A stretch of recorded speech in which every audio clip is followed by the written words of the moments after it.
பஞ்சக்கால தேவ பிரசன்னத்தை உணர்ந்து உடைய அன்பை சிந்திக்கும்படியா இந்த வேளையிலே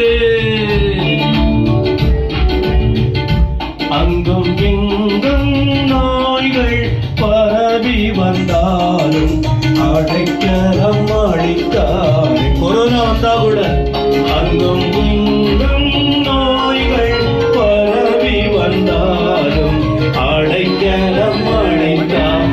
ஓ glory, அல்லேலூயா, துதி அல்லேலூயா, என் அண்ணனாகிய இயேசுவை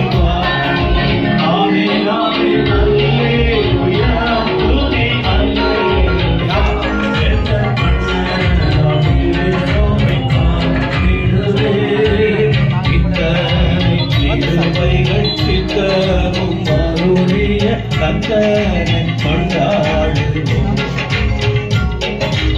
இத்தனை திருமைகள் நித்தமும் மாறுடைய கர்த்தரை கொண்டாடுவோம்.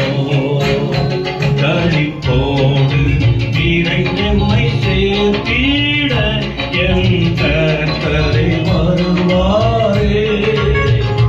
களிப்போடு இறைஞம்மை சேர்த்திட என் கர்த்தரை வருவாரே. அவரோடு நாமும் வானத்தை நோக்கி அருகிலும் காத்திருப்போம். அவரோடு நாமும் வானத்தை நோக்கி அனுதினம் காத்திருப்போம். ஆமென். அல்லேலூயா, துதி அல்லேலூயா, எந்தன் அண்ணனாம் இயேசுவை பாடிடுவே. அல்லேலூயா, துதி அல்லேலூயா, எந்தன் அண்ணனாம் இயேசுவை பாடிடுவே. இத்தனை கிருபைகள் நித்தமும் அருளிய கர்த்தரை கொண்டாடுவோம். இத்தனை கிருபைகள் நித்தமும் அருளிய கர்த்தரை சொல்லுங்களேன். இத்தனை கிருபைகள் நித்தமும் அருளிய கர்த்தரை கொண்டாடும். இத்தனை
சந்தோஷமா இருக்க வேண்டும்.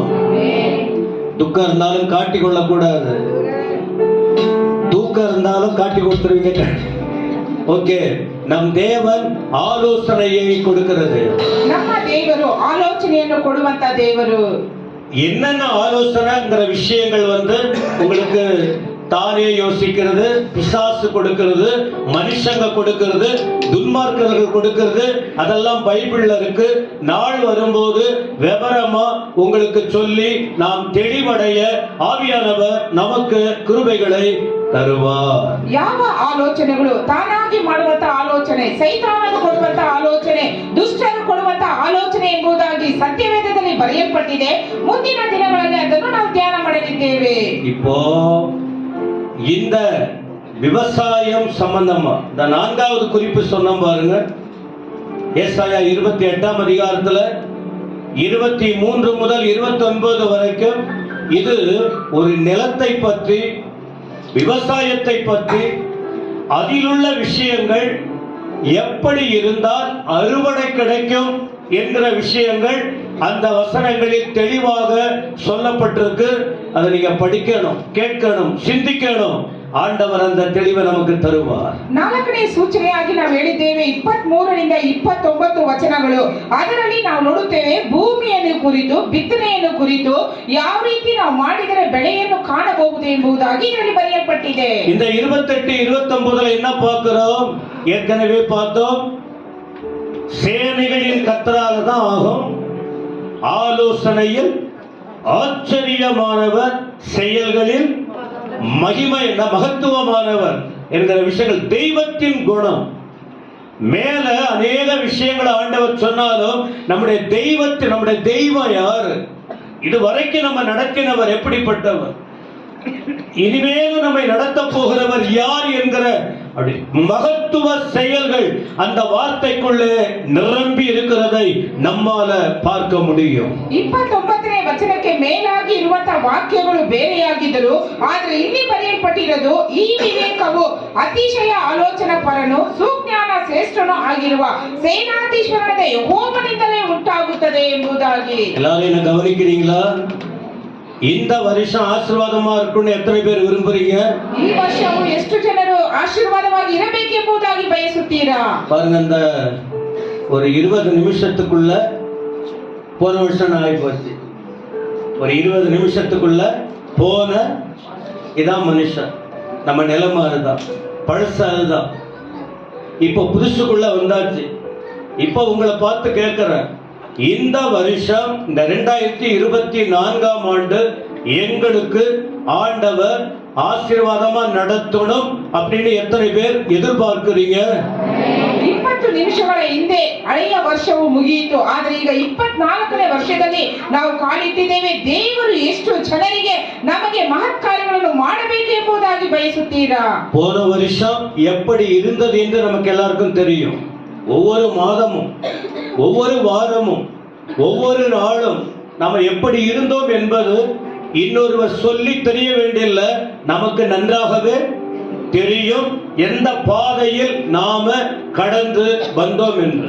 ಕಳೆದ ವರ್ಷಗಳಲ್ಲಿ ಒಂದೊಂದು ದಿನವೂ, ಒಂದೊಂದು ವಾರವೂ, ಒಂದೊಂದು ತಿಂಗಳು ಯಾವ ಪರಿಸ್ಥಿತಿಯಲ್ಲಿ ನಾವು ಇದ್ದೇವೆ, ಯಾವ ಕಷ್ಟಕರವಾಗಿದ್ದೇವೆ ಎಂಬುದಾಗಿ ಮತ್ತೊಬ್ಬರು ಹೇಳಬೇಕಾಗಿಲ್ಲ, ನಮಗೆ ಗೊತ್ತು.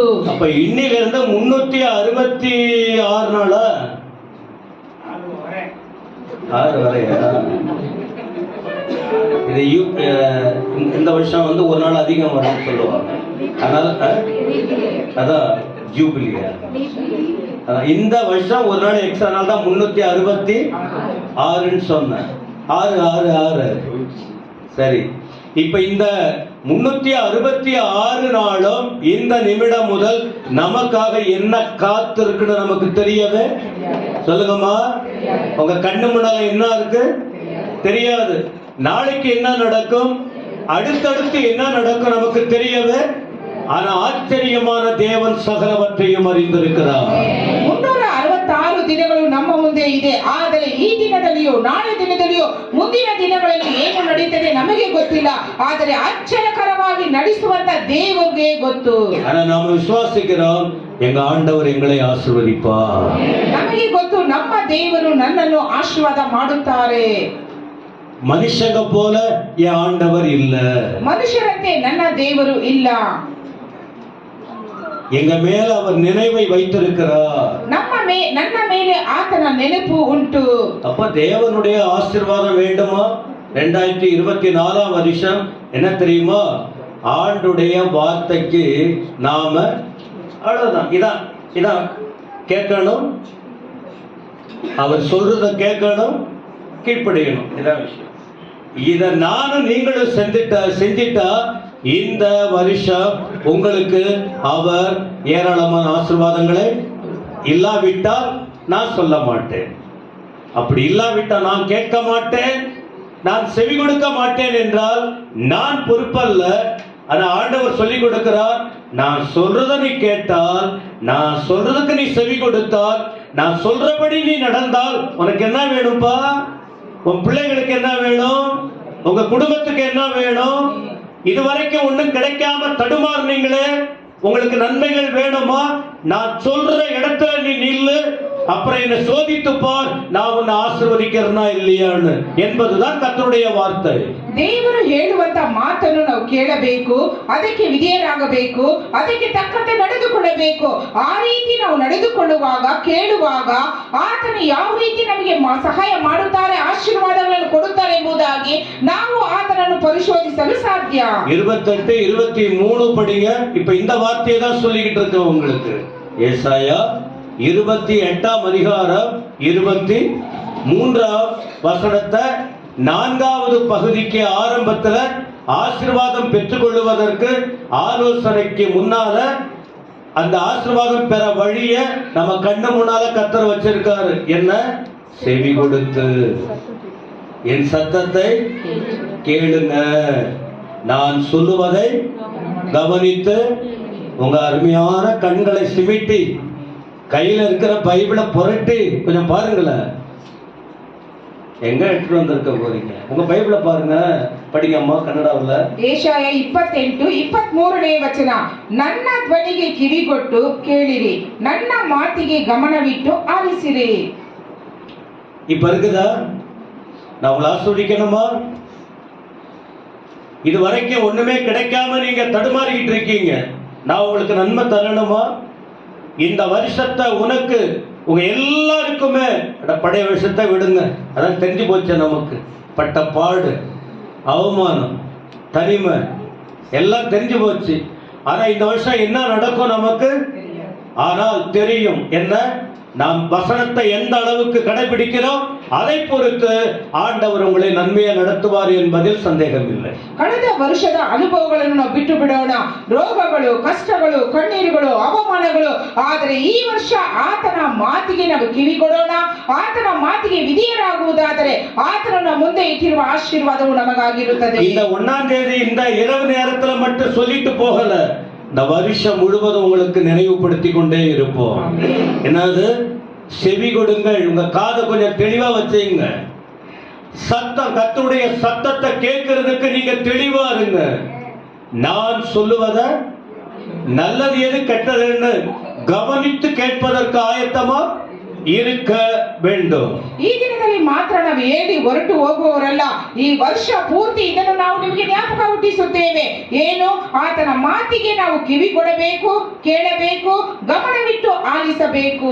இப்போ அந்த விவசாய நிலம், நிலத்தை பற்றிய விவரம், விதைகளை பற்றிய காரியம் கீழே அந்த பகுதியில் சொல்லி இருக்கு. அதை நாம் படிச்சுட்டு கொஞ்சம் யோசித்துட்டு இப்ப நம்ம அப்படியே பந்திக்கு ஆயத்தப்பட போகிறோம். இதை சிந்தித்தாலே போதும். இதான் வாக்கு தத்தம். என்ன வாக்கு தத்தம் தெரியுமா? என்ன வாக்கு தத்தம் இன்னைக்கு ஆண்டவர் சொல்றாரு? செயல் என்னது? ஆலோசனையில் ஆச்சரியமானவர். அப்ப ஆலோசனையில் ஆச்சரியமானவர் என்ன சொல்றார் தெரியுமா? நான் சொல்லுவதனே அழகுதான். ஈஸி தானே? ஈஸி தானே? உனக்கு நான் ஆலோசனை கொடுக்கிற அந்த ஆலோசனை ஆச்சரியமா இருக்கும், உன்னால கிரகிக்கவே முடியாது. ஆனால் நான் சொல்லுவதை கவனமா கேட்டு வலதுபுறம் இடதுபுறம் சாயாம நான் காண்பிக்கிற வழியில நீ மனுஷனா இருந்தால் கூட உன்னை என் வழியிலே நடத்துவதற்கு என் வல்லமை உனக்கு போதுமானதாக இருக்கும். ஆனால் என் வழியில நீ நடக்க ஆரம்பிக்கும் போது நான் உன்னை நடத்துகிற பாதை ஆச்சரியமா இருக்கும். கர்த்தருடைய வருகை தாமதிக்குமானால் அடுத்த வருஷம் 366 நாள் கடந்து அடுத்த வருஷம் போது நீங்க தலை நிமிர்ந்து நிக்கணும், ஜீவனோடு இருந்து என் ஆண்டவர் என்னை இப்படி உயர்த்தி வைத்திருக்கிறார்னு. ஆனால் செவி கொடுக்க வேண்டும், சத்தத்தை கேட்க வேண்டும், சொல்லுவதை லீடியால் கவனித்ததை போல ஆண்டுடைய வார்த்தைய கவனமாய் கேட்டு ஊழியக்காரங்க சொல்றதை கேட்டு வாழ வேண்டும். அவ்வளவுதான்.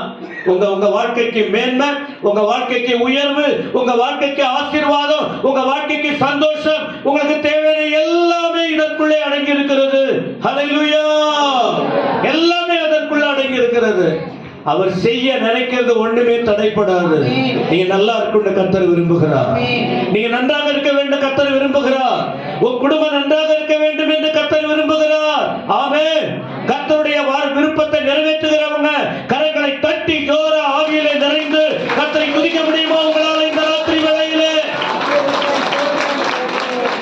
ಜೀವಕ್ಷರ ವಾಗ್ದಾನದ ವಾಕ್ಯ ಏನೆಂದರೆ ಆಶ್ಚರ್ಯವಾದ ಆಲೋಚನೆಯನ್ನು ಕೊಡುವಂತ ದೇವರು ಆ ರೀತಿ ನಮಗೆ ಕೊಡಬೇಕಾದರೆ ನಾವು ಏನು ಮಾಡಬೇಕು? ಆತನ ಧ್ವನಿಗೆ ಕಿವಿ ಕೊಡಬೇಕು, ಕೇಳಬೇಕು, ಆತನ ಮಾತನ್ನು ಲಕ್ಷ್ಯವಿಟ್ಟು ಕೇಳಿ ಆಲಿಸಬೇಕು.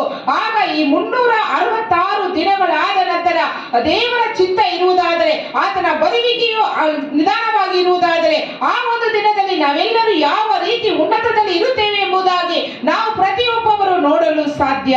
24 வசனம், ஒழுகிறவன் விதைக்கிறதற்காக நாள்தோறும் ஒழுகிறதுண்டோ, தன் நிலத்தை கொத்தி நாள்தோறும் பரம்பிடிக்கிறது உண்டோ என்ற கேள்விக்குறியோடு இந்த வார்த்தையை எழுதி வைத்திருக்கிறார். 24ನೇ ವಚನದಲ್ಲಿ ನೋಡುತ್ತೇವೆ, ಬಿತ್ತನೆಗಾಗಿ ಉಳುವವನು ಸದಾ ಉಳುತ್ತಿರುವನೋ, ಪ್ರತಿನಿತ್ಯವೂ ಮಣ್ಣನ್ನು ಕೆಳಮೇಲು ಮಾಡುತ್ತಾ ಕುಂಟೆ ಒಡೆಯುವನೋ ಎಂಬುದಾಗಿ ಪ್ರಶ್ನೆ ಮಾಡುವುದನ್ನು ನಾವು ಕಾಣುತ್ತೇವೆ. உங்களுக்கு வாய்ப்பு வரும்போது வசன ஆதாரங்களோடு நிறைய சொல்லி கொடுப்பேன். இப்போ கவனிங்க, நிலம்ங்கிறது என்ன தெரியுமா? உங்க இருதயம். அவ்வளவுதான். இந்த இருதயம் ரத்தத்தை அடக்கி பம்ப் பண்ணி அனுப்புகிற ஹார்ட் இல்ல, உள்ளான வாழ்க்கை. உங்களுக்குள்ள ஒரு மனுஷன் இருக்கிறான், அவன் குணம்தான் அப்பப்போ வெளிப்படும். அந்த உள்ளான மனுஷன் என்று சொல்லப்படுகிற அந்த இருதயம், அந்த நிலம் என்ன செய்யணும் தெரியுமா? எப்பவுமே இதை குத்திக்கிட்டே இருக்க கூடாது. என்ன சொல்றாங்க? எப்பவுமா நிலத்தை போட்டு ஓட்டுக்கிட்டே இருப்பாங்க. ஒரு குறிப்பிட்ட நேரம் அடுத்த வேலைக்கு போகணும். வருஷம் முழுவதும் ஏறு உழுது உழுது உழுது பண்ண எப்ப விதை விதைக்கிறது? வருஷம் முழுவதும் மனம் திரும்புங்க, மனம் திரும்புங்க, மனம் திரும்புங்க, பாவத்தை விடுங்க, பாவத்தை விடுங்க, கோபத்தை விடுங்க, சண்டையை விடுங்க, மூர்க்க அதையே சொல்லிக்கிட்டு இருந்தா வருஷம் முழுவதும் என்ன அர்த்தம்? அதான் முதல் வசனம். எப்பவுமா பண்ணிக்கிட்டு இருப்பாங்க. எல்லாத்துக்கும் ஒரு நேரம். அன்னைக்கு பேதுரு பிரசங்கம் பண்ணினார். உடனே அவங்க சொல்லிட்டாங்க, நிலம் ரெடி ஆயிடுச்சு. சகோதரரே, நாங்கள் என்ன செய்ய சொல்லுங்க எல்லாரும். அவ்வளவுதான். ஒரு குறிப்பிட்ட நேரம், அதன் பிறகு நிலம் ரெடி ஆகிடணும். இருதயம் எத்தனை பேருக்கு விளங்குச்சு இந்த வார்த்தை? எத்தனை பேருக்கு விளங்குச்சு? விவரமா அடுத்த வாரங்கள்ல நாம இன்னும் நல்லா நேரம் எடுத்து உங்களுக்கு சொல்லுவோம். நான் ஏற்கனவே சொல்லியிருக்கேன், சீக்கிரம் முடிச்சு உங்களை அனுப்புறேன்னு. அதனால வேகமா போறேன். ಆದರೆ ಇಲ್ಲಿ ನಾವು ನೋಡುತ್ತೇವೆ, ಬಿತ್ತನೆಗಾಗಿ ಉಳುವವನು ಸದಾ ಉಳುತ್ತಿರುವನು. ಈಗ ಬಿತ್ತನೆ ಮಾಡುವವರು ನೇಗಿಲನ್ನು ಹಿಡಿದು ಸದಾ ಉಳುತ್ತಿರುವುದಿಲ್ಲ. ಒಂದು ಸಮಯ ಇರುತ್ತದೆ, ಆ ಕಾಲದಲ್ಲಿ ಮಾತ್ರ. ಅದೇ ರೀತಿಯಾಗಿ ಭೂಮಿ ಎಂಬುದಾಗಿ ನೋಡುವಾಗ ನಮ್ಮ ಹೃದಯ, ಒಳಗಿನ ಮನುಷ್ಯ ದೇವರ ಕಡೆಗೆ ತಿರುಗಿಕೊಳ್ಳಲಿ, ಪಾಪ ಮಾಡಬೇಡಿ ಎಂಬುದಾಗಿ ಕಡೆಯ ತನಕ ಹೇಳಲು ಸಾಧ್ಯವಿಲ್ಲ. ಒಂದು ಸಾರಿ ಹೇಳಿದರೆ ಎಲ್ಲರೂ ನಮ್ಮ ಹೃದಯವನ್ನು ಆತನಿಗೆ ಒಪ್ಪಿಸಿಕೊಡಬೇಕು. யூதர்களுக்கு, இஸ்ரவேல் ஜனங்களுக்கு ஆண்டவர் உணர்த்திக்கிட்டே இருந்தார். அவங்க திருந்தவே இல்லைங்க. அதான் அந்த முதல் பகுதி. எப்பவுமா உழுதுகிட்டு இருக்கிறது, எப்பவுமா உழுது மண்வெட்டி போட்டு கொத்திக்கிட்டே இருக்கிறது. அதுக்கு ஒரு முடிவு இல்லையா? எப்ப தண்ணி வைக்கிறது, எப்ப விதை விதைக்கிறது, எப்ப அறுவடை பார்க்கிறது, அதான் சொல்லிக்கிட்டே இருந்தார் ஆண்டவர். அவங்க கீழ்ப்படியவே இல்லை. அதனால தான் அவங்களுக்கு பனிஷ்மெண்ட் வரக்கூடிய வாய்ப்பு உருவாகுது. அது அங்க சொல்லப்பட்டிருக்கு. அதனால இன்னைக்கு நமக்கு ஆண்டவர் என்ன சொல்றாரு? 2024 என் மகனே மகளே, நீ ஆசீர்வாதமா இருக்கணும்னு நான் விரும்புறேன். உனக்கு ஆலோசனைகளை கொடுக்கிற முதல்ல உன் இருதயத்தை நேராக்கு. தேவையில்லாதெல்லாம் விட்டுடணும். அதை நான் ஒரு பட்டியல் போடலாம், உன் மனசாட்சிக்கு தெரியும், விட்டுடணும். அவ்வளவுதான், எல்லாம் விட்டுடணும். புதுசா ஒரு இருதயம் பக்குவம் அடையணும். அல்லேலூயா. அங்கதான் ஆசீர்வாதம் இருக்கு. அப்ப இந்த ஆசீர்வாதம் உங்களுக்கு வேணும்னா இது ஆலோசனை. முதல்ல இருதயத்தை ரெடி பண்ணிக்கணும். இருதயத்துல சுத்தம் உள்ளவர்கள் பாக்கியவான்கள், அவர்கள் தேவனை ஆண்டவரை பார்க்க ஆரம்பிச்சுட்டா எல்லாம் அவர் கொடுக்க போறாரு. எல்லாமே அவர் கொடுக்க போவார். அவர் ஏமாத்துகிற தேவன் அல்ல. உங்களை கொடுத்து கொடுத்து திருப்தியாக்கி அனுப்பணும்னு விரும்புகிற தேவன். இருதயத்தை ஆயத்தமாக, அவ்வளவுதான். ஆனா இந்த இருதயம் திருக்குள்ளது, கேடு உள்ளது. அதை முறுக்கி தூக்கி எறிஞ்சிட்டு அதை சரிப்படுத்த எப்பவுமே கொத்துறதுக்கு வேணாம். பண்பட்ட நிலமா மாறட்டும், வசனத்தால பண்படுத்த நிலமாய் மாறட்டும், ஆவியால் பண்படுத்தப்பட்ட நிலமா மாறட்டும். இந்த ராத்திரி அந்த உணர்வுக்கு ஒப்பு கொடுப்போம். ஏன்னா நான் உங்க வீடுகளை சந்திப்பேன், உங்க வார்த்தைகளை கேட்பேன்.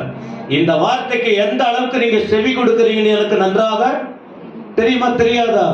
அப்படி இல்லைன்னா நான் வசனப்படணும். அவ்வளவுதான். உங்களை குறித்து நான் உங்களோட தொடர்புல இருக்கிறேன். ஆண்டவர் இருந்தாலும் உங்க தொடர்புல நான் இருக்கிறேன். உங்க பேச்சு, வார்த்தை, வாழ்க்கை, பழக்க வழக்கம் என் கண்ணால என் காதுல கேட்கும் போது, ஓ, கர்த்தருடைய வார்த்தைக்காய் வாழ்கிற ஜனங்களை நான் சந்தோஷப்படணும். அப்படி நான் சந்தோஷப்பட்டால் உங்களையும் ஆண்டவர் சந்தோஷப்படுத்தி ஆசீர்வதிப்பார். ಬೆಳಗಿನ அந்த வார்த்தை ಸ್ತೋತ್ರ. ಇಸ್ರಾಯೇಲ್ ಜನರು ದೇವರ ಮಾತಿಗೆ ಕಿವಿ ಕೊಡಲಿಲ್ಲ. ಆದ್ದರಿಂದ ದೇವರು ಎಚ್ಚರಿಕೆಯ ಮಾತುಗಳನ್ನು ಅವರಿಗೆ ಹೇಳುತ್ತಿದ್ದಾರೆ. ದೇವರ ವಾಕ್ಯದಲ್ಲಿ ನಾವು ನೋಡುತ್ತೇವೆ, ನಿರ್ಮಲ ಚಿತ್ತರು ಧನ್ಯರು, ಅವರು ದೇವರನ್ನು ನೋಡುವರು ಎಂಬುದಾಗಿ ಹೇಳುತ್ತಾರೆ. ಆದ್ದರಿಂದ ಹೃದಯವು ಎಲ್ಲದಕ್ಕಿಂತ ವಂಚಕ ಎಂಬುದಾಗಿ ನಾವು ನೋಡುತ್ತೇವೆ. ಹೃದಯವನ್ನು ಆಗಾಗ ನಾವು ದೇವರ ಬಳಿಗೆ ಸರಿಪಡಿಸಿಕೊಳ್ಳಬೇಕು. ಭೂಮಿ ಎಂಬುದು ಹೃದಯಕ್ಕೆ ಸಂಬಂಧ, ಅದರಿಂದ ಅದನ್ನು ನಾವು ಸರಿಪಡಿಸಿಕೊಳ್ಳಬೇಕು ಎಂಬುದಾಗಿ. இரண்டாவது விஷயம் பாருங்க, 25 வசனம். அவன் அதை மேலாக நிறைவின பின்பு, சமப்படுத்தின பின்பு. இப்ப குத்திக்கிட்டே இல்ல, நிலத்தை உழுதுகிட்ட வாழ்நாள் முழுவதும் அதுல இல்ல, ஸ்டெப் அடுத்த நிலைமை வந்துச்சு. உயர்வை நோக்கி, ஒரு நல்ல வளர்ச்சியை நோக்கி வரணும். ரெண்டாவது இடம் அது சொல்றாரு, நிறைவின பின்பு அதற்கேற்ற இடத்தில். எல்லா இடத்துலயும் நல்லா இருக்கிற இடத்துல தான் என்ன பண்ணுவாங்க, விதைகளை போடுவாங்க. நல்லா இருக்கிற இடத்துல தான். கல் மேல விசிறி அடிக்க மாட்டாங்க. எங்கேயோ கண்ணை மூடிட்டு அடிக்க மாட்டாங்க.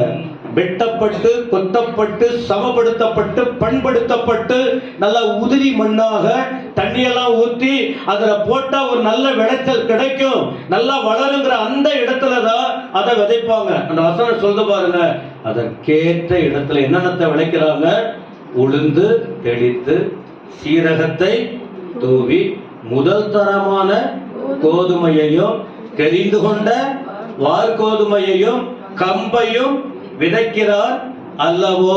எங்க இஸ்ரவேல் தேசத்துல பாலும் தேனும் ஓடுகிற கானான் தேசத்துல இதெல்லாம் பண்றாங்க, பண்ணியிருக்காங்க. அந்த ஊர்ல இதெல்லாம் உண்டு. அதை தான் ஆண்டவர் அந்த ஜனங்களுக்கு அதை காண்பித்தார். ஆனா அவங்க நிலைமை சரியில்லாத போச்சு. ஆனா உணர்த்தி காட்டுகிறார். அடுத்த வசனம் பாருங்க, உணர்த்துகிறார். என்ன தெரியுமா, விதைச்சாச்சு, பலன் கொடுக்கணும். ஹலோ, கவனிக்கிறீங்களா? எத்தனை வருஷம் எத்தனை வருஷம் நான் கிறிஸ்டியனா இருக்கிறேன் என்பதல்ல. உன் நிலம் முன்பு சரியில்லை, இப்ப சரியாயிடுச்சு. விதைச்சாச்சு, இடம் பார்த்து, மண்ணு பார்த்து, சூழ்நிலை பார்த்து விதைச்சாச்சு. அடுத்த கட்டம் என்ன ஆகணும் தெரியுமா, பலனை கொடுக்கணும். ஆசீர்வதிக்கப்பட ஆண்டுடைய ஆலோசனை என்ன தெரியுமா, இந்த வருடம் சபையில் உள்ள அத்தனை பேரும் கனி கொடுக்கிற மக்களாய் இருக்க வேண்டும். கனி என்றால் என்ன, சாட்சி, ஆத்தும ஆதாயம், அவ்வளவுதான். நாம சாட்சியா இருக்கணும், ஆத்துமாக்களை ஆதாயம் செய்து தேவ சபைக்கு கொண்டு வரணும். எத்தனை பேருக்கு இந்த வார்த்தை விளங்குது? இதான் ஆலோசனை, இதுதான் ஆசீர்வாதத்துக்கு வழி. இதுல நீங்க முன்னேறி காணப்பட வேண்டும். 25ನೇ ವಚನ. ಅಂತೂ ಭೂಮಿಯನ್ನು ಹಸನು ಮಾಡಿದ ಮೇಲೆ ಕರಿಯ ಜೀರಿಗೆಯನ್ನು ಚೆಲ್ಲಿ, ಜೀರಿಗೆಯನ್ನು ಬಿತ್ತಿ, ಗೋಧಿಯನ್ನು ಸಾಲು ಸಾಲಾಗಿಯೂ, ಜವೆ ಗೋಧಿಯನ್ನು ತಕ್ಕ ಸ್ಥಳದಲ್ಲಿಯೂ, ಕಡಲೆಯನ್ನು ಅಂಚಿನಲ್ಲಿಯೂ ಹಾಕುವನಲ್ಲವೇ. ಹಾಗಾದ್ರೆ ಇದರ ಅರ್ಥ ಏನಂದ್ರೆ, ಭೂಮಿಯನ್ನು ಹೂಳಿದ ನಂತರ, ಬೀಜ ಬಿತ್ತಿದ ನಂತರ ಫಲವನ್ನು ಕೊಡುವರಾಗಿರಬೇಕು. ಈ ಬೆಳಗಿನ ಸಮಯದಲ್ಲಿ ದೇವರು ನಮಗೆ ಹೇಳುವಂತ ಕಾರ್ಯಗಳೇನೆಂದ್ರೆ, ಸಾಕ್ಷಿಯಾಗಿರಬೇಕು, ಫಲವನ್ನು ಕೊಡುವವರಾದ್ರೆ ಆತ್ಮಗಳನ್ನು ಗೆಲ್ಲುವವರಾಗಿರಬೇಕು. 26 வசனம் பாக்குறீங்களா? அவனுடைய தேவன் அவனை நன்றாய் போதித்து அவனை உணர்த்துகிறார். அல்ல, கவனிக்கிறீங்களா? உணர்த்தப்படுதல் தெரியுதா உங்களுக்கு? ஊழியர்கள் மூலமா கர்த்தர் உணர்த்துகிறார், ஆவியானவர் மூலமா உணர்த்துகிறார், வசனத்தின் மூலமா உணர்த்துகிறார். இத்தனை வருஷம் உன்னை இந்த தோட்டத்துல வச்சிருக்கிறேன்னு நல்ல கனி கொடுத்துக்கிட்டு இருக்கியா? நல்ல கனி கிடைக்குதா? இதான் வாக்கு தத்துவம். வாக்கு தத்தம் ஆச்சரியமானதுதான். வாக்கு தத்தத்தை அனுபவிக்க ಆಲೋಚನೆಗಳ ಕರ್ತರ್ ತರುகிறார். ಆಮೆನ್. 26ನೇ ವಚನ, ಅವನ ದೇವರು ಇದನ್ನೆಲ್ಲ ಅವನಿಗೆ ಸರಿಯಾಗಿ ಕಲಿಸಿ ತಿದ್ದುತ್ತಾನೆ. ಹಾಗಾದ್ರೆ ಪವಿತ್ರಾತ್ಮನ ಮೂಲಕವಾಗಿಯೂ ದೇವ ಸೇವಕರ ಮುಖಾಂತರವಾಗಿಯೂ ನಮಗೆ ಎಚ್ಚರಿಕೆಯ ಮಾತುಗಳು, ವಾಗ್ದಾನಗಳ ಮಾತುಗಳು ಬರುವಾಗ ನಾವು ಅದನ್ನು ಕೇಳಬೇಕು. ಆತನು ಆಶ್ಚರ್ಯಕರವಾಗಿ ಆಲೋಚನೆಯನ್ನು ಕೊಡುತ್ತಾರೆ. ಆಶೀರ್ವಾದವು ಆತನಲ್ಲಿದೆ, ನಾವು ಹೊಂದಿಕೊಳ್ಳಬೇಕು. சபை என்ற ஒன்றை வைத்து, தோட்டத்தை வைத்து, ஊழியன் என்று என்பவர்களை அபிஷேகித்து நீங்கள் பலன் கொடுக்கும்படி ஆண்டவர் பேசிக்கிட்டே இருக்கிறார். உங்களோட பேசிக்கிட்டே இருக்கிறார். அதான் போதனை. ஆனா இதை ஏற்றுக்கொள்ள மாட்டேன்றாங்க, ஏற்றுக்கொள்வதில்லை. ஊழியக்காரங்க சொன்னா ஏத்துக்கிறதில்ல. வேற யாரை கொண்டு கர்த்தர் உங்களை உணர்த்துவா? ஊழியர்கள் அதுக்கு தானே கர்த்தர் வைத்திருக்கிறார். யாரை கொண்டு உங்களை உணர்த்தி காட்டுவா? நீங்க ஆலயத்துக்கு வராத போங்க, உங்களுக்கு உணர்வில்லாத போயிடுவீங்க. அதுதான் ஆலயத்துக்கு வாங்கன்னு கெஞ்சிரும். நீங்க எவ்வளவு ஆலயத்துக்கு வராம ஆண்டவருடைய தோட்டத்துக்கு வராம இருக்கிறீங்களோ உங்க இருதயம் கடினப்பட்டு போய்விடும். உங்களை லகுவாக்கணும், உங்களை மகிழ்ச்சியாக்கணும், உங்களை ஆசீர்வதிக்கணும்னு கர்த்தருடைய ஆவியானவர் பேசிக்கிட்டே இருக்கிறார், உணர்த்துகிறார், போதிக்கிறார். ஊழியர்கள் மூலமா தெளிவா உங்களுக்கு புரியுதுன்னு விசுவாசிக்கிறேன். ஏன்னா சொல்லி கொடுக்கிற எனக்கு புரியுதுன்னா கேட்கிற உங்களுக்கு புரியல என்று சொல்லிவிட முடியாது. ದೇವರು ಸಭೆಯನ್ನು ಏರ್ಪಡಿಸಿ ದೇವ ಸೇವಕರನ್ನು ಇಟ್ಟಿದ್ದಾರೆ. ಯಾಕೆಂದ್ರೆ ದೇವ ಜನರಿಗೆ ಬೋಧಿಸುವುದಕ್ಕಾಗಿಯೋ, ಗ್ರಹಿಕೆಯನ್ನು ಕೊಡುವುದಕ್ಕಾಗಿಯೋ, ತಿಳುವಳಿಕೆಯನ್ನು ಕೊಡುವುದಕ್ಕಾಗಿಯೋ ಅದನ್ನು ಕೇಳಿ ನಾವು ಅದಕ್ಕೆ ತಕ್ಕಂತೆ ನಡೆದುಕೊಳ್ಳಬೇಕು. ನಾವು ಆಲಯಕ್ಕೆ ಬರದೇ ಇರುವಾಗ ಹೃದಯವು ಕಠಿಣವಾಗಿರುತ್ತದೆ. 27ாம் வசனம், உளுந்து தூலத்தாலே போரடிக்கப்படுவதில்லை, சீரகத்தின் மேல் வண்டிலின் உருளை சுத்த விடப்படுவதும் இல்லை. உளுந்து கோலினாலும் சீரகம் மிலாற்றினாலும் அடிக்கப்படும், அப்பத்துக்கு தானியம் இடிக்கப்படும், இடைவிடாமல் அவன் அதை போரடிக்கிறதில்லை. அவன் தன் வண்டிலின் உருளையால் அதை நசுக்குகிறதும் இல்லை, தன் குதிரைகளால் அதை நொறுக்குகிறதும் இல்லை. 27ನೇ ವಚನ, ಆದ ಕಾರಣ ಅವನು ಕರಿಯ ಚೀರಿಗೆಯನ್ನು ಒಕ್ಕುವುದು ಅಲಿವೆಯಿಂದಲ್ಲ, ಕೋಲಿನಿಂದಲೇ ಚೀರಿಗೆಯನ್ನು ಒಕ್ಕುವುದು, ಕಣದ ಗುಂಡಿನಿಂದಲ್ಲ, ದೊಣ್ಣೆಯಿಂದಲೇ. ಗೋಧಿಯ ಕಾಳನ್ನು ನುಚ್ಚು ನುಚ್ಚು ಮಾಡುವನು, ತನ್ನ ಕುದುರೆಗಳನ್ನು ಹೊಡೆಯುತ್ತಾ ಗುಂಡನ್ನು ಗಿರ್ರನೆ ಉರುಳಿಸುತ್ತಾ ಯಾವಾಗಲೂ ಒಕ್ಕುತ್ತಿರುವುದಿಲ್ಲ. இந்த போரடிக்கிறாங்க பாருங்க, இந்த விதைகள்லாம் சொல்லி இருக்கு. அதுக்கு அவங்களுக்கு அந்த நிலத்தை பண்படுத்தி அறுக்கிறவங்க அவங்களுக்கு பக்குவம் தெரியும். போட்டு கல்லை வச்சு அப்படியே இடிக்க மாட்டாங்க. உளுந்த பிரிச்சு எடுக்கணும்னா அவங்களுக்கு அந்த பதம் தெரியும், என்ன பண்ணணும்னு. தோட்டத்தில் போட்டு சீரகத்தை எடுக்கணும்னா போராட வேண்டிய அவசியம், லேசா தட்டினாலே வந்துடும். அதை போல அந்த தானியத்தை பிரித்து எடுக்கிறவங்களுக்கு ஞானம் உண்டு, அவங்களுக்கு தெரியும். ஆனால் இது எதை குறிக்குதுன்னு சொன்னா அந்த இடத்துல பலன் கொடுக்கிற அளவுக்கு பண்ணியாச்சு. இது என்னன்னா ஆண்டவர் சொல்லி கொடுக்கிறார் ஊழியர்கள் மூலமா. இன்னும் இது அந்த பலன் பெறுவதற்கு என்ன செய்யறாருன்னா புடமிடுகிறார். கொஞ்சம் கஷ்டப்படாம அந்த செடியிலிருந்து அந்த கொடியிலிருந்து அது பிரித்தெடுக்க சொல்லுங்க முடியாது. ஆண்டவர் சில நேரத்தில் சோதிப்பார், கொஞ்சம் பாடுகள் வழியா நடத்துவார். இல்லைன்னா பிரிக்கப்பட முடியாது, இல்லைன்னா பிரித்தெடுக்கப்பட முடியாது. அதோட சேர்ந்துகிட்டு இருந்தா தானியம் வேற, அந்த செடிங்க கொடிங்க வேற மாற முடியாது. கொஞ்சம் பிச்சை அடிக்கணும்னா, பிரித்து எடுக்கணும்னா இடிக்கணும், மிதிக்கணும், தட்டணும், உடைக்கணும். கஷ்டமா தான் இருக்கும். விளங்குதுங்களா? தேவனுடைய ஆசீர்வாதங்களை பெற்றுக்கொள்ள சபை மக்கள் அந்த நல்ல கனி கொடுக்க ஆண்டவர் என்ன பண்றாரு? கொஞ்சம் உடைப்பா. பாவத்துல இருந்தா கொஞ்சம் அதிகமா மிதிப்பார், பரிசுத்தத்துக்கு நேரா கொஞ்சம் மோல்டு பண்ணுவார். கஷ்டமா தான் தெரியும். ஐயா அப்படி சொல்லிட்டாரு, அவங்க அப்படி சொல்லிட்டாங்க, நீங்க இன்னும் அந்த பக்குவத்துக்கு வரல, டோட்டலா சேஞ்ச் ஆகணும். அது போல வார்த்தைகள்லாம் மாறிடணும். நம்ம சும்மா அந்த பழைய பஞ்சாங்கத்தின் வார்த்தைகள் இனி உங்களுக்குள்ள அந்த அறியாமையின் இருள் அகல வேண்டும். தெளிவு உங்களுக்கு கர்த்தர் கொடுக்கணும். நீங்க நல்லா இருக்கணும்னா, இந்த வருடம் நீங்கள் மேன்மை அடைய வேண்டுமானால், உங்கள் வாழ்க்கையில் நீங்கள் கொடுக்கிற பலனை கண்டு பரலோகம் மகிழ வேண்டுமானால், உங்களாலே சுற்றியுள்ள மக்கள் சந்தோஷம் அடைய வேண்டுமானால், இந்த பாதைகளுக்குள்ளே போகணும். இருதய பக்குவம், விதைக்கப்படுதல், அதை பிரித்து எடுக்கணும்னா பாடுகள் இருக்கு. பாடுகள் வழியாக போய் ஆக வேண்டும். அதன் பிறகுதான் அந்த ಮಗಿழ்ச்சி ಆಶೀರ್ವಾದத்தை பெற முடியும். ಒಬ್ಬ ರೈತನು ವ್ಯವಸಾಯ ಮಾಡಿದ ನಂತರ ಅದು ಫಲಕಾಲ ಬಂದಾಗ ಅದನ್ನು ಬೇರ್ಪಡಿಸಬೇಕಾಗಿರುತ್ತದೆ. ಯಾವ ಬೀಜವನ್ನು ಯಾವ ರೀತಿ ಬೇರ್ಪಡಿಸಬೇಕು ಎಂಬುದಾಗಿ ಆತನಿಗೆ ಗೊತ್ತಿರುತ್ತದೆ. ಅದೇ ರೀತಿಯಲ್ಲಿ ಭೂಮಿ ಎಂಬ ಈ ಹೃದಯವನ್ನು ನಾವು ಶುದ್ಧಪಡಿಸಿಕೊಳ್ಳಬೇಕು. ಈ ಪಾಪದ ಲೋಕದಲ್ಲಿ ಇರುವಾಗ ನಾವು ಅದರಿಂದ ಬಿಡುಗಡೆ ಹೊಂದುವುದಕ್ಕಾಗಿ, ದೇವರೊಟ್ಟಿಗೆ ಸಂಪರ್ಕ ಮಾಡಿಕೊಳ್ಳುವುದಕ್ಕಾಗಿ ಅನೇಕ ಕಷ್ಟಗಳು ಬರುತ್ತದೆ, ಬಾಧೆಗಳು ಬರುತ್ತದೆ. ಆದರೆ ನಾವು ಸೋತು ಹೋಗುವವರಾಗದೆ தேவர காரியದಲ್ಲಿ ನಾವು ಮುಂದೆ சாகுவோராಗಿರಬೇಕು. நம்முடைய பிரயோஜனத்துக்காக தான் ஆண்டவர் இந்த உலகத்தில் நம்மை நடத்தி கொண்டிருக்கிறார். ನಮ್ಮ ಪ್ರಯೋಜನಕ್ಕಾಗಿ ದೇವರು ಈ ಲೋಕದಲ್ಲಿ ಒಳ್ಳೆಯ ರೀತಿಯಲ್ಲಿ ನಡೆಸುತ್ತಿದ್ದಾರೆ. அப்ப இவைகளை புரிந்து கொள்ள, தேவ ஆலோசனை கேட்க நமக்கு என்ன வேணும் தெரியுமா? ஞானம் வேணும். இந்த ஞானம் இல்லாததனால தான் நம்ம வழிக்கு போறோம்.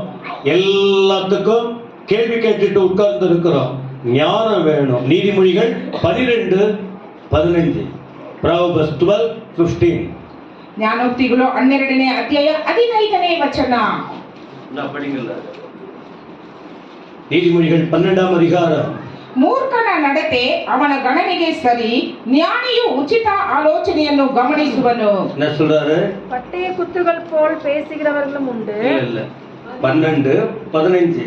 மதியினுடைய வழி அவன் பார்வைக்கு செம்மையாயிருக்கும். மதியன்னா யாரு?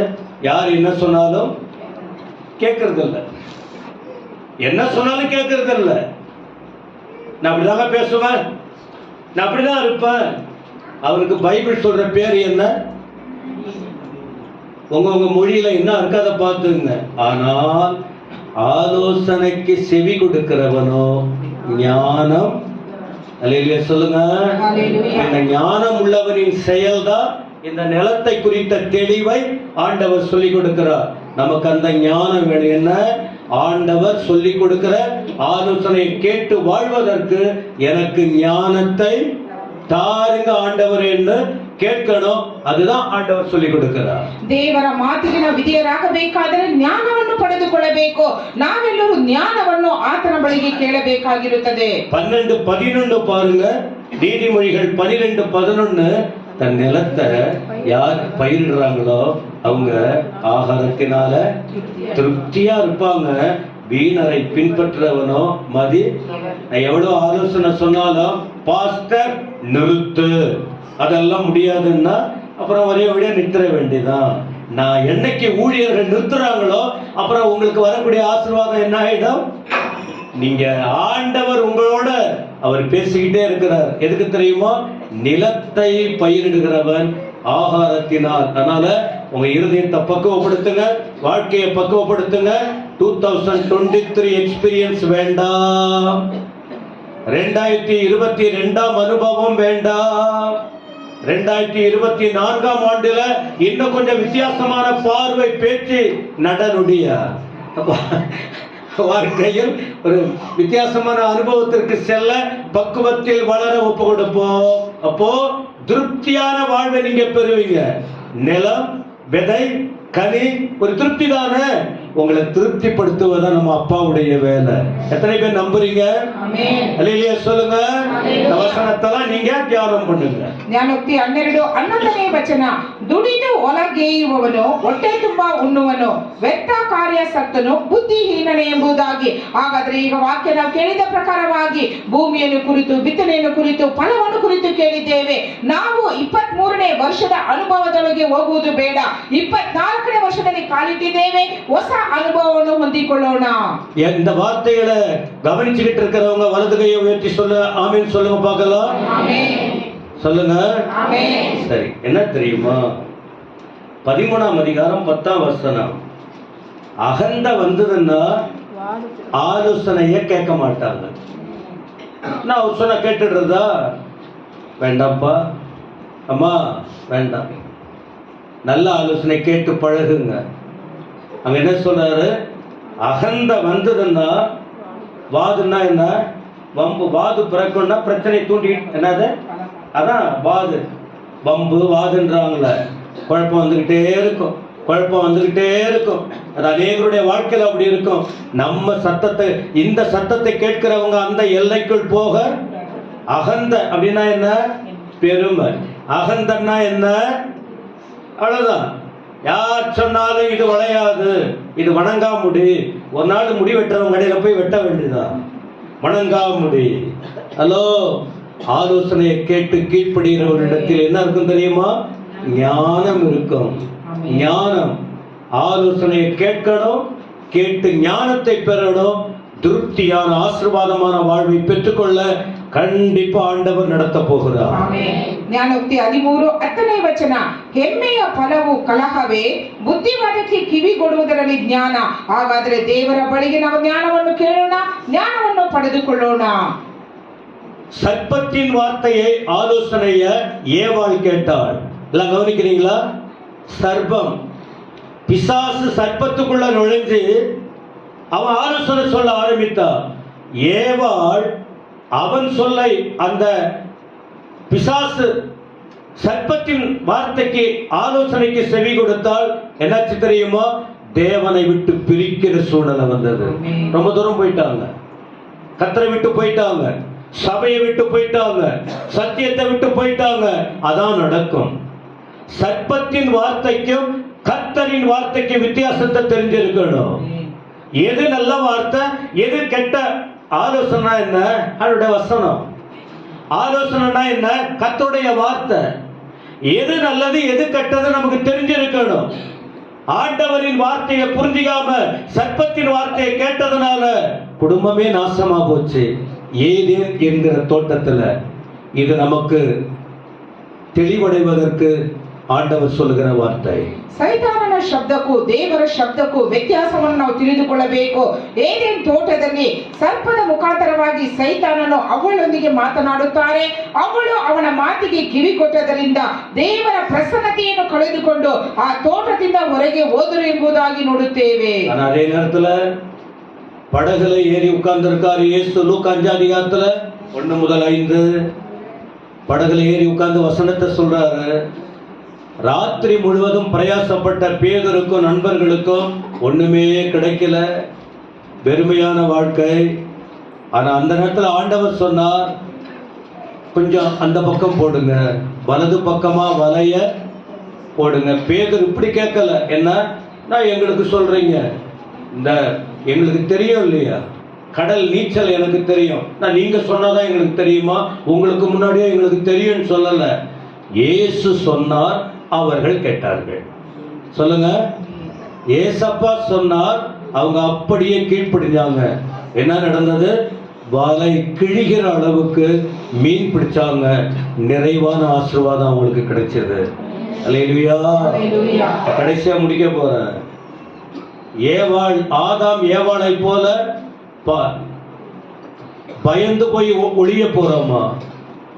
இல்லாவிட்டால் பேதுரு போல ஏசப்பா ஆலோசனை கேட்டு, ஆண்டவரே நீங்க என்ன சொல்றீங்களோ அதுக்கு நான் செவி கொடுக்கிறேன்னு கீழ்ப்படிய போறீங்களா? அப்படி கீழ்ப்படிந்தா ஒண்ணுமே இல்லை, ஆனா நிறைந்த நன்மை உங்க கண்கள் காண ஆரம்பிக்கும். அல்லேலூயா. ಲೂಕನು ಬರೆದ ಸುವಾರ್ತೆ 5ನೇ ಅಧ್ಯಾಯ 1ರಿಂದ ನಾವು 5 ವಚನಗಳನ್ನು ಓದುವಾಗ ಯೇಸು ಸ್ವಾಮಿ ಅಲ್ಲಿ ಅವರಿಗೆ ಇರುವವರಿಗೆ ದೇವರ ವಾಕ್ಯವನ್ನು ಬೋಧನೆ ಮಾಡುತ್ತಿದ್ದರು. ಆಗ ಅವರು ದೋಣಿಯಲ್ಲಿ ಹೋಗುತ್ತಿರುವಾಗ ಆ ಶಿಷ್ಯರೆಲ್ಲರೂ ಅಲ್ಲಿ ಮೀನನ್ನು ಹಿಡಿಯುವುದಕ್ಕೆ ಬಲೆಯನ್ನು ಹಾಕುತ್ತಾರೆ. ರಾತ್ರಿ ಎಲ್ಲ ಪ್ರಯಾಸ ಪಡುತ್ತಾರೆ, ಮೀನು ಸಿಕ್ಕುವುದಿಲ್ಲ. ಆದರೆ ಯೇಸು ಸ್ವಾಮಿ ಅವ್ರಿಗೆ ಹೇಳುತ್ತಾರೆ, ಸೀಮೋನನೇ ನೀನು ನಿನ್ನ ಬಲೆಯನ್ನು ಈ ಕಡೆ ಹಾಕು ಎಂಬುದಾಗಿ ಹೇಳುವಾಗ, ದೇವರೇ ನೀನು ಹೇಳಿದ ಪ್ರಕಾರವಾಗಿ ನಿನ್ನ ಮಾತಿನ ಹಾಗೆ ನಾನು ಹಾಕುತ್ತೇನೆ ಎಂಬುದಾಗಿ ಹಾಕಿದಾಗ ಅವರಿಗೆ ಹೇರಾಳವಾಗಿ ಮೀನು ಸಿಕ್ಕಿತು. ಈಗ ನಾವು ಆಲೋಚನೆ ಮಾಡಬೇಕು. ಆದಾಮ್ ಮತ್ತು ಹವ್ವಳ ಶಬ್ದವನ್ನು ಕೇಳಿದರೆ ಅಡಗಿ ದೇವರ ಸಪ್ಪಳ, ಅವರು ಪಾಪ ಮಾಡಿದ್ದರಿಂದ ದೇವರ ಸಪ್ಪಳವನ್ನು ಕೇಳಿ ಅಡಗಿಕೊಂಡರು. ಆದರೆ ಪೇತ್ರನು ದೇವರ ಶಬ್ದವನ್ನು ಕೇಳಿದ್ದರಿಂದ ಆತನು ಅನೇಕ ಜನರಿಗೆ ಒಬ್ಬ நல்ல ಉಪಯೋಗವಾಗುವಂತ ಒಳ್ಳೆಯ ಮನುಷ್ಯನಾಗಿದ್ದನು. ಅದಕ್ಕೆ ನಾವು ಒಪ್ಪಿಸಿಕೊಡುತ್ತೇವಾ? இன்று இரவு இந்த வார்த்தைக்கு எத்தனை பேருக்கு தெளிவா புரிந்தது? புரியுதா புரியலையா? ஏன்னா இந்த வருஷம் புது வருஷம் தொடங்கி ஐயா என்ன சொன்னார்னே தெரியல, ஒண்ணுமே விளங்கல, நான் எப்படி வாழணும்னே தெரியல. அப்படி யாராவது சொல்லுவீங்களா? இல்லை அப்படி யாராவது சொல்ல முடியுமா? கவனிக்க, ஆசீர்வாதம் மேல இருக்கு. ஆசீர்வாதம் பெறணும்னா கீழே இருந்து ஏறி போகணும். இன்னைக்கு நிறைய யூடியூப்லயும் மற்றதுலையும் வெறும் ஆசீர்வாதம் தான். ஏமாந்து போயிடாதீங்க. வெறும் ஆசீர்வாதம், வெறும் இந்த 1ஆம் தேதி பார்த்தீங்கன்னா வெறும் வாக்குத்தத்தம் தான். எனக்கு அது உடன்பாடு இல்லை. நான் பார்த்துட்டேன், நானும் அதெல்லாம் நடக்கிறது இல்லை, அப்படியெல்லாம் நடக்கிறது இல்லை. நாம் கர்த்தருடைய வார்த்தையின்படி வாழ்ந்தால் மட்டும்தான் அந்த ஆசீர்வாதத்தை பெற முடியும். அப்ப இன்னைக்கு அந்த ரெண்டுமே நீங்க பார்த்துருக்கீங்க. ஆலோசனையில் ஆச்சரியம் மேல இருக்கு. ஆனா இப்ப கீழே இருந்து என்ன செய்யணும்? இருதயம் கொத்தப்படணும், சரிப்படுத்தப்படணும், விதைக்கப்படணும், பாடுகளுக்குள்ள போகணும், ஆண்டவர் வழியில நடக்கணும். அப்படி போகும்போது அந்த ஆசீர்வாதத்தை பெற முடியும். இதாங்க செய்தி, இதான் பைபிள், இதான் சபை, இதுதான் வழி. ஆசீர்வாதம் ஆசீர்வாதம் பிடிச்சுக்கிட்டு சத்தியத்தை விட்டுட்டு போனீங்கன்னா பரிதாபமா போயிடுவீங்க. வேண்டாம் வேண்டாம், அதெல்லாம் கர்த்தருடைய வார்த்தை தெளிவா கீழே மேல படிங்க. கீழே மேல வசனத்தை பாருங்க. எனக்கு யார் கற்றுக் கொடுத்தாங்க? இது 15 நாளைக்கு முன்னாடியே கர்த்தர் எனக்கு இந்த வார்த்தையை கொடுத்துட்டாரு. ஒரே வார்த்தை, ஆலோசனையில் ஆச்சரியமானவர். எங்க இருக்குன்னு தெரியல எனக்கு. இப்ப 2 நாளைக்கு முன்னதான் அதை கண்டுபிடிச்சேன். இந்த பேனருக்கு கேட்டாங்க, இதை 58-29 போட்டாங்க. நான் 28-29. பிரியமானவர்களே, வெறும் மற்றவங்க சொல்ற வாக்கு தத்தம் வாக்கு தத்தம் வாக்கு தத்தம் போட்டு வருத்தப்படாதீங்க. உங்களுடைய வசனத்தின்படி என்னை நடத்தும்னு கேளுங்க. அல்லேலூயா. ஒரு நாளும் கேட்க போறீங்க, கவலைப்படாதீங்க. இன்று கண்ட எகிப்தியனை இனி நீங்கள் காண மாட்டீங்க. போயிடும், கசப்பு போயிடும், வேதனை போயிடும், அவமானம் போயிடும், பிரச்சனைங்க மாறிடும். போன வருஷம் உள்ள சூழ்நிலை எவ்வளவோ மாற்றம் வந்திருக்கு நமக்கு. ஏன் வாழ்க்கையில வந்திருக்கு, நான் பார்க்கிறேன். உங்க வாழ்க்கையில வந்திருக்கு, நீங்க பார்க்க முடியும். கர்த்தரை மட்டும் பிடித்துக் கொள்ளுங்க. அப்படி வார்த்தையை பிடித்துக் கொள்ளுங்க. கர்த்தர் மோசம் பண்ணுவாரா? ஆமா, மோசம் பண்ணுவாருங்கிறவங்க நல்ல சத்தமா ஆமீன் சொல்லுங்க. இல்ல, என் ஆண்டவர் மோசம் பண்ண மாட்டார், என் ஆண்டவருக்காக வாழ்வன் சொல்றவங்க வலது கையை உயர்த்தி காட்டுங்க பார்க்கலாம். ஆமென். அப்படியே பந்திக்கு ஆயத்தப்படுவோம்.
கர்த்தர் இயேசு வருகிற வரைக்கும் இந்த வருஷம் முழுவதும் கூட இன்றும் என்றும் சதா காலமும் நிலைத்திருப்பதாக.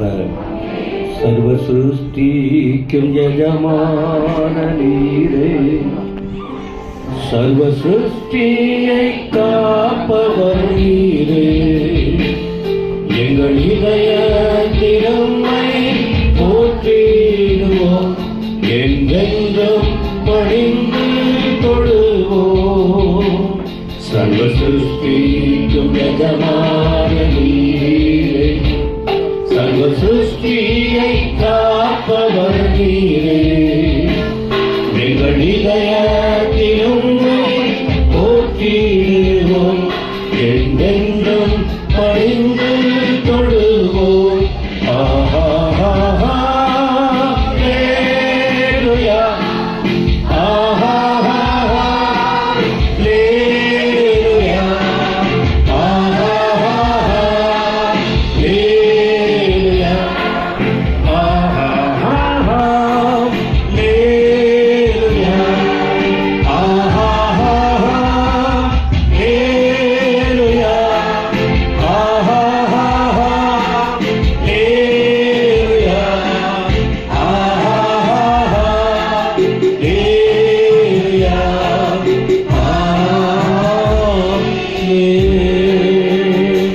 பிரயாசப்படாமல் ஆத்மாவே கர்த்தரை ஸ்தோத்திரம் செய்த சகல உபகாரங்களை மற்றவங்க